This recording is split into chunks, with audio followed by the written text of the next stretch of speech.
नमस्कार फ्रेंड, आपका स्वागत है मेरे के स्मार्ट क्लासेज पे। तो आप हम विद्युत धारा के बहुत ही इंपॉर्टेंट क्वेश्चन लाए हैं जो कि इस प्रकार है। देखिए, पहला क्वेश्चन है धारा घनत्व से आप क्या समझते हैं। जो कि धारा घनत्व विद्युत धारा का चैप्टर है। धारा घनत्व से आप क्या समझते हैं कि इस प्रकार है।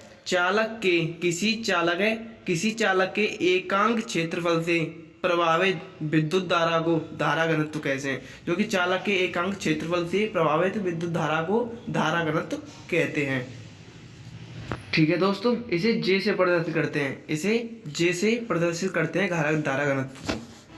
तो हमारा दूसरा क्वेश्चन इस प्रकार है, मुक्त इलेक्ट्रॉनों के अनुगमन वेग से आप क्या समझते हैं। जो कि मुक्त इलेक्ट्रॉन है का उनका अनुगमन वेग होता है, इसे बी से प्रदर्शित करते हैं। इससे आप क्या समझते हैं। तो वह वेग जिसके द्वारा चालक के मुक्त इलेक्ट्रॉनों धन आयनों से टकराते हुए बाहरी विद्युत क्षेत्र के प्रभाव में धन सिरे की ओर, जो कि धन सिरा होता है, धन सिरे की ओर आगे बढ़ते हैं, उसे अनुगमन वेग कहते हैं। तो अब तीसरे क्वेश्चन की तरफ चलते हैं। तीसरा क्वेश्चन हमारा प्रतिरोध का मात्रक लिखिए। जो हमारा प्रतिरोध होता है जिसे R से डिनोट करते हैं, उसका मात्रक लिखना है यहाँ पे। तो यहाँ पे प्रतिरोध का मात्रक क्या होगा, ओम। तो ओम हमारा आंसर हो जाएगा। ठीक है बच्चों, आगे चलते हैं। दो प्राथमिक विद्युत सेलों के नाम लिखिए। यानी जो दो प्राथमिक विद्युत सेल हैं उनके नाम लिखवा रहा है। तो दो कौन से प्राथमिक विद्युत सेल हो जाएंगे, उनका आंसर ये रहा नीचे, वोल्टी सेल और डेनियल सेल। जी हाँ दोस्तों, वोल्टी सेल और डेनियल सेल ये हमारे दो प्राथमिक विद्युत सेलों के नाम हो जाएंगे। तो आइए अपना पांचवा क्वेश्चन देखते हैं। पांचवा क्वेश्चन है, ओम के नियम से आप क्या समझते हैं।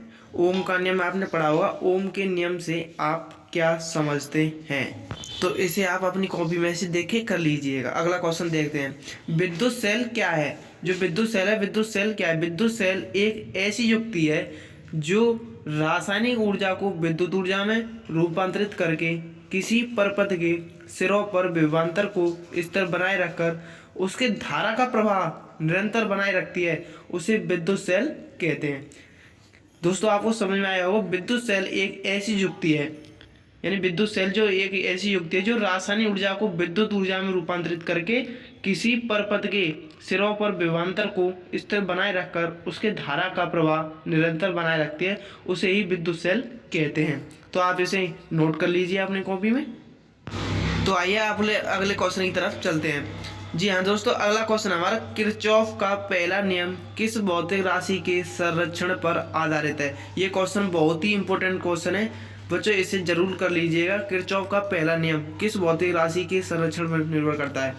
तो आवेश संरक्षण, इसका आंसर सही हो जाएगा आवेश संरक्षण। ये करीबन हर साल ही पूछा जा सकता है, ये बहुत बार क्वेश्चन आया है। आवेश संरक्षण पे इसका आंसर हो जाएगा। ठीक है बच्चों, अब इसका दूसरा क्वेश्चन देखते हैं। दूसरा क्वेश्चन है, किरचॉफ का दूसरा नियम किस भौतिक राशि के संरक्षण पर आधारित होता है। वो पहला था, अब ये यहाँ पे दूसरा आ गया है। तो वो किस प्रकार पर था, आवेश संरक्षण पर, और ये ऊर्जा संरक्षण पर। जी हाँ दोस्तों, किरचॉफ का पहला नियम किस पर करता है, आवेश संरक्षण पर, और दूसरा नियम करता है ऊर्जा संरक्षण पर। ठीक है बच्चों, आइए इसका अगला क्वेश्चन देखते हैं। अगला क्वेश्चन है, किसी सेल के विद्युत वाहक बल तथा विभवांतर में अंतर स्पष्ट कीजिए। ये बहुत ही इंपॉर्टेंट क्वेश्चन है, ये कम से कम 5 नंबर में तो जरूर लिया आएगा। किसी सेल के विद्युत वाहक बल तथा विभवांतर में अंतर। तो नीचे देखिए, व्हीटस्टीन सेतु की चित्र सहित विस्तार में व्याख्या कीजिए। ये बड़े बड़े क्वेश्चन है, इन्हें आप अपनी कॉपी में से या बुक में से किसी से कर लीजिएगा। ठीक है, ये बहुत ही इंपॉर्टेंट क्वेश्चन है। व्हीटस्टीन सेतु की चित्र सहित व्याख्या या विस्तार से व्याख्या कीजिए। ये बहुत इंपॉर्टेंट क्वेश्चन है, बहुत बार पूछा गया है। अगला क्वेश्चन हमारा, मीटर सेतु के बारे में विस्तार से बताइए। मीटर सेतु आपने पढ़ा होगा, व्हीटस्टीन सेतु, मीटर सेतु के बारे में विस्तार से बताइए। ये बहुत ही इंपॉर्टेंट क्वेश्चन है बच्चों, आप जरूरी कर लेना इसे।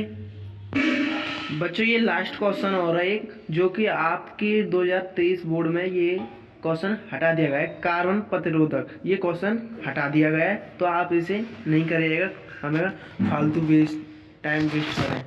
ठीक है, ओके, धन्यवाद। चलते हैं, आप नई वीडियो के लिए कमेंट करें, जल्दी से आएगी, किस टॉपिक पर बननी चाहिए। जी थैंक यू, धन्यवाद, और सब्सक्राइब करें चैनल को। Thank you everyone.